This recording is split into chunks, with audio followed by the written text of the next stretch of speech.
ಅವಾಗೆಲ್ಲ ಅಗೇನ್ ನಿಮಗೆ T V ಇರ್ತಾ ಇಲ್ಲ, ಏನಿರ್ತಾ ಇಲ್ಲ. ನಮ್ಮ ತಾಯಿ ತಂದೆ ಏನಾದ್ರು ಕೈಗೆ ಇಳ್ಕೊಂಡು ಹೇಳ್ಕೊಂಡು ಹೋದರೆ ಥಿಯೇಟ್ರಿಗೆ ಹೋಗಿ ನೋಡೋವಂಥದ್ದು. ಸೊ ಒಂದಷ್ಟು ನೋಡಿದ್ದೆ. ಎಸ್ಪೆಷಲಿ ಇದು ಅದು ಸಿನಿಮಾ ಹೆಸರು ನಂಗೆ ತಲೆಗೆ ಬರ್ತಾ ಇಲ್ಲ. ತುಂಬ ಸಿಂಪಲ್ ಕತೆ. ಡಾಕ್ಟರ್ ರಾಜ್ಕುಮಾರ್ ಅವ್ರಿಗೆ ಲಕ್ವ ಹೊಡೆದ್ಬಿಟ್ಟಿರ್ತದೆ, ಕೈ ಹಿಂಗೆ ಇಟ್ಕೊಂಡಿರ್ತಾರೆ ಅವರು. ಸರ್ ಇಡೀ ಸಿನಿಮಾ ನನಗೆ ಅರ್ಧ ಕೈನೇ ಆ ಕೈ ಆ ಶೇಪ್ ನೋಡ್ಕೊಂಡಿರೋದು, ಎಲ್ಲ ಚೇಂಜ್ ಆಗುತ್ತೆ ಅಂತ. ಒಂದು ಕಡೆ ಒಂದು ಬೆರಳು ಆ ಕಡೆ ಹೋಗಿಲ್ಲ. ಎಕ್ಸ್ಟ್ರಾ ಆಮೇಲೆ ಲಾಸ್ಟಲ್ಲಿ ಏನೊಂದು ಶಾಕ್ ಹೊಡೆದ್ಬಿಡುತ್ತೆ, ಕೈ ಸೇರಿ ಹೋಗುತ್ತೆ, ಫೈಟಿಂಗ್ ಮಾಡ್ತಾರೆ. ಬಟ್ ನಾನು ತಲೆಗೆಡಿಸ್ಕೊಂಡ್ಬಿಟ್ಟಿದ್ದೆ, ನಾನು ಹಿಂಗಿದು ಮಾಡ್ತಾರೆ. ಆಮೇಲೆ ಆ ಡೈಲಾಗ್ಗಳು, ಎಸ್ಪೆಷಲಿ ನಾನು ಆಲ್ರೆಡಿ ಆ್ಯಕ್ಟಿಂಗ್ ಮಾಡ್ತಾ ಇದ್ದಾಗ ಏನು ಮೈಥಾಲಜಿಕಲ್ ಕ್ಯಾರೆಕ್ಟರ್ಗಳು ಸರ್, ಇವತ್ತಿನ ಥರ ಎಲ್ಲ ಈ ಪ್ಲಾಸ್ಟಿಕ್ಕು ಫೈಬರ್ ಇರ್ತಾರಲ್ಲ, ನಿಜವಾದ ಏನು ಅಲ್ಲ, ನಿಜವಾದ ಕಿರೀಟ ಇಟ್ಬಿಟ್ರೆ ಅದೆಲ್ಲ ಹಾಕೊಂಡ್ಬಿಟ್ರೆ ಒಂದು 20-25 kg ಜಾಸ್ತಿ ಆಗೋರು. ಅದರಲ್ಲಿ ಆ ಗಾಂಭೀರ್ಯತನ, ನಡೆಯೋದು, 5 ಪೇಜ್ ಡೈಲಾಗು, 10 ಪೇಜ್ ಡೈಲಾಗು, ಹೆಂಗೆ ಜ್ಞಾಪಕ ಇಟ್ಕೊಳ್ತಾ ಇದ್ರು, ಏನು ಮಾಡ್ತಾಯಿದ್ರು. ಭಕ್ತ ಪ್ರಹ್ಲಾದ ಅಲ್ಲ, ಎಸ್ಪೆಷಲಿ ಪುನೀತ್ ಅವರು ಮತ್ತು ಡಾಕ್ಟರ್ ರಾಜ್ಕುಮಾರ್ ಇಬ್ಬರದು ಎಕ್ಸ್ಟ್ರಾರ್ಡನರಿ. ಸರ್ ನಮ್ಗೆ ಗೊತ್ತಾ, ಸೆಟ್ಟಲ್ಲಿ ಹೋಗ್ಬಿಟ್ಟು ಆ ಥರ ಇಟ್ಕೊಂಡು ಆ ಕೋಪದಲ್ಲಿ ನೋಡಿದಾಗ ಇವ್ರ ರಿಯಾಕ್ಷನ್ ಹೆಂಗಿರುತ್ತೆ ನಂಗೆ ಚೆನ್ನಾಗಿ ಗೊತ್ತು. ಅದರಲ್ಲಿ ಅವ್ರು ಮ್ಯಾಚ್ ಮಾಡಿ ಮಾಡ್ತಾರೆ ಅಂದರೆ ಅದು ನಿಜವಾದ ಒಂದು ಕಲೆ, ಅದು ನಿಜವಾದ ತೂಕ. ಸೊ ಫಸ್ಟ್ ಆಫ್ ಆಲ್ ಅವ್ರ ಬಿಗ್ ಫ್ಯಾನ್ ನಾನು. ನನಗೆ ನಮ್ದೊಂದು ಆರ್ಟಿಸ್ಟ್ ಅಸೋಸಿಯೇಷನ್ ಅಂತ ಒಂದು ಮಾಡಿದ್ವಿ 83ಯಲ್ಲಿ. ನಾನು ಅದರ ಒರಿಜಿನಲ್ ಮೆಂಬರ್, 300ನೇ ಮೆಂಬರ್ ಏನೋ ನಾನು. ಮಾಡಿಬಿಟ್ಟು ಸ್ವಲ್ಪ ಆ್ಯಕ್ಟರ್ಸ್ಗೆ ಪೇಮೆಂಟು ಅದು ಇದು ಪ್ರೊಟೆಕ್ಷನ್ ಕೊಡಬೇಕು, ನಾವೆಲ್ಲ ಸ್ವಲ್ಪ ಒಗ್ಗಟ್ಟಾಗಿರಬೇಕು ಅಂತ ಅಂದ್ಬಿಟ್ಟು ಎಲ್ಲರೂ, ಡಾಕ್ಟರ್ ರಾಜ್ಕುಮಾರ್ ಎಲ್ಲರೂ, ಅಂಬರೀಷ್ ಅವರು ಇವರು ಲೀಡ್ ಮಾಡಿ ಒಂಥರ ಒಂದು ಅಸೋಸಿಯೇಷನ್ ಫಾರ್ಮ್ ಮಾಡಿದ್ವಿ. ಅಲ್ಲಿ ನನಗೆ ಫಸ್ಟು ಈ ಇಂಟ್ರ್ಯಾಕ್ಷನ್, ನನ್ನ ಪುಣ್ಯಕ್ಕೆ ಯಾವುದೋ ಪಬ್ಲಿಕ್ ಫಂಕ್ಷನಲ್ಲಿ ಅಥವಾ ಬೇರೆ ಕಡೆ ಆಗಿಲ್ಲ. ಅವ್ರು ಪ್ರೈವೇಟಾಗಿ ಕೂತಿದ್ರು. ನನಗೆ ಒಂದೇ ಆಶ್ಚರ್ಯ, ಬಾಯಿ ತಗೊಂಡು ಹಿಂಗೆ ನೋಡ್ತಾ ಇದ್ದೀನಿ, ಅವರೆಲ್ಲ ಅಷ್ಟು ಫ್ರೆಂಡ್ಲಿ ಆಗಿದ್ದಾರಲ್ಲ, ಅದು ಹಂಗೆ ಕಾಣಿಸ್ತಾರಲ್ಲ.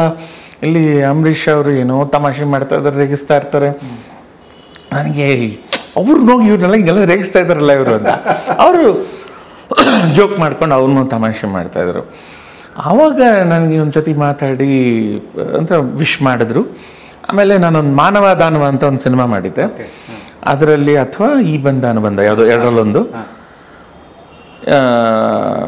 ಕಾಫಿಯಲ್ಲಿ ಸಕ್ಕರೆ ಬದಲು ಉಪ್ಪು ಹಾಕ್ಬಿಟ್ಟು ಬೇಕು ಅಂತ ಕೊಡ್ತೀನಿ ಯಾರಿಗೋ. ಅದನ್ನು ನೋಡಿದ್ದಾರೆ ಅವರು, ನನಗಿದು ಗೊತ್ತಿಲ್ಲ. ನನಗೆ ಅವರು ತುಂಬ ಚೆನ್ನಾಗಿತ್ತು, ನನಗೆ ನೀನು ಉಪ್ಪು ಹಾಕ್ಬಿಟ್ಟು ಕಾಫಿ ಕೊಡಲ್ಲ ತಾನೇ ಅಂತಂದರು. 10 ಪೈಸಾ ನಂಗೆ ಗೊತ್ತಾಗ್ತಾಯಿಲ್ಲ ಏನು ಹೇಳ್ತಾ ಇದ್ದಾರೆ, ಯಾವುದ್ರ ಬಗ್ಗೆ ನಾನು ಯಾಕೆ ಇವ್ರಿಗೆ ಕೊಡಲಿ ಅಂತ ಫಸ್ಟ್ ನನ್ನ ತಲೆಯಲ್ಲಿ. ಆಮೇಲೆ ರಿಯಲೈಸೇಷನ್ ಆಯಿತು, ಆ ಸಿನಿಮಾಲಿ ನಾನು ಮಾಡಿದ್ದನ್ನು ಇವರು ನೋಡಿ ಜ್ಞಾಪಕ ಇಟ್ಕೊಂಡು ಒಂದು ಅಪ್ರಿಷಿಯೇಟ್ ಮಾಡ್ತಾ ಇದ್ದಾರೆ, ಒಂದು ಮುದ್ದು ಮಾಡ್ತಾ ಇದ್ದಾರೆ. ನೆಕ್ಸ್ಟು ಡಾಕ್ಟರ್ ರಾಜ್ಕುಮಾರ್ ಅವರು ನನ್ನ ಸಿನಿಮಾ ನೋಡಿದ್ರೆ ಅನ್ನೋ ನೆಕ್ಸ್ಟ್ ಖುಷಿ ತುಂಬಾ ಒಂಥರ. ಅಂದರೆ ನಾನು ನಿಜವಾಗ್ಲೂ ಮೆಜಾರಿಟಿ ಟೈಮ್ ಯಾರೇ ದೊಡ್ಡವರು ಸಣ್ಣವ್ರು ಏನೇ ಇದ್ರೂ ನನ್ನ ಮಾತುಗಳು ಚೆನ್ನಾಗಿ ಬರ್ತಾ ಇರ್ತದೆ. ಸರಿ, ಏನು ಮಾತು ಬರ್ತಾ ಇಲ್ಲ, ಏನು ನೋಡ್ಕೊಂಡಿದ್ದೀನಿ ನಾನು, ನೋಡಿಕೊಂಡು ಬ್ಲ್ಯಾಂಕ್ ಆಗೋದೆ. ಖುಷಿಯಾಗಿ ಹ್ಯಾಂಡ್ ಶೇಕ್ ಮಾಡ್ತೀನಿ, ಹಿಂಗೆ ಹತ್ರ ನಿಂತ್ಕೊಳ್ತೀನಿ, ಇವರೇನಾ ಅಂತ ಮುಟ್ಟು ನೋಡೋದು, ಇವರೇನಾ ಅಂತ. ಇದು ನನ್ನ ಫಸ್ಟ್ ಅವ್ರದ್ದು ರಿಯಾಕ್ಷನ್. ಅದಾದಮೇಲೆ ಹಲವಾರು ಬಾರಿ ಅವ್ರನ್ನ ಮೀಟ್ ಮಾಡಿದಾಗ ಅದೇ ಜ್ಞಾಪಕ ಇಟ್ಕೊಂಡಿರ್ತಾರೆ. ತುಂಬ ಒಂದು 10-15 ವರ್ಷ ಆದಮೇಲೆ ನನಗೆ ಈ ವಿಚಾರ ಗೊತ್ತಾಯಿತು. ಅವರು ತರಿಸ್ಕೊಳ್ತಾ ಇದ್ರಂತೆ ಸಿನಿಮಾ ರೀಲ್ಸನ್ನು ತರಿಸಿ ಅವ್ರ ಮನೆಯಲ್ಲೇ ಅವರು ನೋಡ್ತಾ ಇದ್ರಂತೆ. ಯಾವುದೇ ಏನಾದ್ರು ರೆಫರೆನ್ಸ್ ಒಳ್ಳೆ ಇದು ಅಂತ ಗೊತ್ತಾಯಿತು ಅಂದರೆ ಅವ್ರ ಮನೆಗೆ ನೋಡಿ, ಆಗ ನಮ್ಮ ಮನೇಲಿ ಲ್ಯಾಂಡ್ಲೈನೆಲ್ಲ ಇರಲ್ಲ ಸರ್, ಇದ್ರ ಫೋನ್ಗೆ ಇದು ಬಂದಿರೋದೇನೋ ನಮಗೆ, ಬಟ್ ಫೋನ್ ಮಾಡಿ ಅವ್ರು ವಿಶ್ ಮಾಡ್ತಾ ಇದ್ರಂತೆ. ಇಲ್ಲ ನೋಡಿದೆ ತುಂಬ ಚೆನ್ನಾಗಿದೆ. ಎಷ್ಟು ದೊಡ್ಡ ಮನಸ್ಸು ಸರ್, ಎಷ್ಟು ದೊಡ್ಡ ವ್ಯಕ್ತಿ. ಬಟ್ ನನಗೆ ಮರೆಯಲಾಗದಂಥ ಒಂದು ಇನ್ಸಿಡೆಂಟು ಅವ್ರ ಜೊತೆ ನಾನು ಕಾಲ ಕಳೆದಿದ್ದು ಅಂದರೆ ಚೆನ್ನೈಯಲ್ಲಿ, ಆಗ ಮಡ್ರಾಸ್, ರವಿಚಂದ್ರನ್ ಅವರು ಹಂಸಲೇಖ ಅವ್ರ ಜೊತೆ ರಣಧೀರ ಶೂಟಿಂಗು. ಹಂಸಲೇಖ ಅವರು ನನ್ನ ಕರ್ಕೊಂಡೋಗಿ ನೀನು ಬಾ, ನೀನು ಏನು ಹುಡುಗಿರೋ ಆಡು ಅಂತ. ನನಗೆ ಇದೆಲ್ಲ ಈ ಸ್ವಾತಿ ಕಿರಣಮೆಲ್ಲ ತುಂಬ ಮುಂಚೆ ಇದು. ನಾನು ಯಾರನ್ನ ಹಾಡಿದ್ರೆ ಆಮೇಲೆ ಎಲ್ಲ ಓಡೋಗ್ಬಿಡ್ತಾರೆ. ಇಲ್ಲ ಬಾ ನೀನು ನನ್ನ ಜೊತೆ ಬಾ ನೋಡೋಣ. ಇಲ್ಲ, Hamsalekha sir, of course Ravi sir approval ಅದು ಅವರ ಕನ್ಫರ್ಮೇಷನ್ ಇಲ್ದಿರ ಇವ್ರು ಮಾಡ್ತಾ ಇಲ್ಲ ನೀನು ಬಾ ಅಂತಂದ್ರು. ಕರ್ಕೊಂಡು ಹೋದ್ರು. ಅಲ್ಲಿ ರೆಕಾರ್ಡಿಂಗ್ ಸ್ಟುಡಿಯೋ ಹೋದ್ವಿ.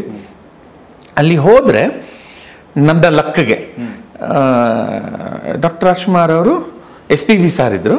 ಡಾಕ್ಟರ್ ರಾಜ್ಕುಮಾರ್ ಅವರು ಈ ಸ್ವಾಮಿ ಶರಣಂ ಅಯ್ಯಪ್ಪ ಅದು ಇವತ್ತಿಗೂ ಕ್ಯಾಸೆಟ್ಗಳಲ್ಲಿ ಬರುತ್ತೆ, ಸಾರ್ ಹಾಡ್ರದ್ದು. ಆ ಹಾಡಿನ ರೆಕಾರ್ಡಿಂಗ್ ನಡೀತಾ ಇತ್ತು ಅಲ್ಲಿ. ಸೊ ಅವ್ರದ್ದು ರೆಕಾರ್ಡಿಂಗ್ ಆದಮೇಲೆ ನಮ್ಮದು ಅಂತ ಹೇಳಿದ್ರು. ನಮ್ಗೆ ಇದೇ ಚಾನ್ಸ್, ಅವರು ಇದು ಮಾಡ್ತಾಯಿದ್ರೆ ಕೂತ್ಕೊಂಡು ಕೇಳಿಸ್ಕೊಳ್ತಾ ಇದ್ದೆ.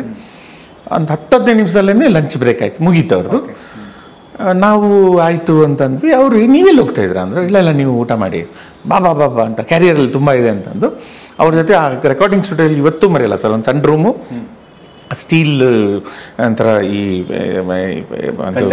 ಇಲ್ಲ ಸ್ಟೀಲ್ ಟೇಬಲ್ಲು. ನಾನು ಈ ಕಡೆ ಕೂತಿದ್ದೀನಿ, ಅವ್ರದ್ದು ಊಟ ಎಲ್ಲ ಎತ್ತು ಸ್ವಲ್ಪ ಇದು ಹಾಕ್ಕೊಟ್ಟು ನಮಗೆ ಊಟ ಬಂದಿದ್ದು ಎಲ್ಲ ಮಿಕ್ಸ್ ಮಾಡಿಕೊಂಡು, ಏನು ಮಾಡಕ್ಕೆ ಬಂದಿದ್ಯಾ, ಏನು ಇಲ್ಲಿ ಇಲ್ಲ ನಾನು ಹಾಡಿಸ್ತಾ ಇದ್ದೀನಿ ಸರ್ ಅಂತಂದರು ಹಂಸಲೇಖ ಅವರು. SPB ಸಾಹೇಬರು ಇದ್ದರು. ಹೌದಾ ಹಾಡ್ತೀಯಾ? ನಂದು ಇಲ್ಲ ಅಂಕಲ್, ಬರೋದಿಲ್ಲ ನನಗೆ ಹಾಡೋದಕ್ಕೆ. ಏನು ತಲೆ ಕೆಡಿಸ್ಕೊಂಬೇಡ, ಅವರು 1 2 3 ಅಂತಾರೆ, ಹಾಡ್ಬಿಡು, ಅವ್ರು ಮಿಗಿದೆಲ್ಲ ಅವ್ರು ನೋಡ್ಕೊಳ್ತಾರೆ ಅಂತಂದರು. ಹೌದಾ, ಅದು ಇಷ್ಟು ಸಿಂಪಲಾಗಿ ಹೇಳ್ತಾ ಇದ್ದಾರಲ್ಲ ಅಂತ. ಅದು ತಲೆಗೆ ಜ್ಞಾಪಕ ಇಟ್ಕೋ, ಅದು ಇದು ಏನೂ ನೀನು ಮಾಡಬೇಡ. ಅವರು ಕ್ಯೂ ಕೊಡ್ತಾರೆ, 1 2 3 ಅಂತಾರೆ, ಹಾಡು ಕ್ಲೀನಾಗಿ ಸ್ವಲ್ಪ ಉದ್ದ ಹಾಡು, ಸರಿ ಹೋಗುತ್ತೆ, ಎಲ್ಲ ಚೆನ್ನಾಗಿ ಬರುತ್ತೆ ಬಿಡು ಸರ್. ಇಷ್ಟು ಹೇಳಿದ್ರು. ಆಮೇಲೆ ಅಫ್ಕೋರ್ಸ್ SPB ಸರ್ ಇದ್ದರು, ಇವರೆಲ್ಲ ಇದ್ದರು. ಬಟ್ ಅದು ನನಗೆ ಎಷ್ಟು ಸತಿ ನನ್ನ ಬ್ರೈನಲ್ಲಿ ಲೂಪಲ್ಲಿ ಹಾಕೊಂಡು ಓಡಿಸ್ಬಿಟ್ಟಿದ್ದೀನಿ ಅದನ್ನು. ಹಿಂಗೆ ಹೋದೆ ಅವ್ರ ಜೊತೆ ಊಟ ಮಾಡಿದ್ದಕ್ಕೆ ಅದು ಸೂಪರ್ ಹಿಟ್ಟು. ಎಷ್ಟು 25 ಲಕ್ಷ ಕಾಪೀಸು ಸೇಲ್ ಆಯಿತು. ಅದೇ ಅನಿಸುತ್ತೆ ನನಗೆ. ಅವ್ರ ಜೊತೆ ಅವರ ಪಕ್ಕದಲ್ಲಿ ಕೂತು ಅವ್ರ ಊಟ ಸ್ವಲ್ಪ ಆ ಪಲ್ಯ ಅದೆಲ್ಲ ತಿಂದಿದ್ದಕ್ಕೆ ನನಗೆ ಅಷ್ಟು ಲಕ್ ಬಂತ ಏನೋ ಆ ಸಾಂಗಲ್ಲಿ. ಸೊ ಡೆಫಿನೆಟ್ಲಿ ಅಂದರೆ ಯಾವತ್ತೂ ಮರೆಯಲ್ಲ ನಾನು ಅದನ್ನು.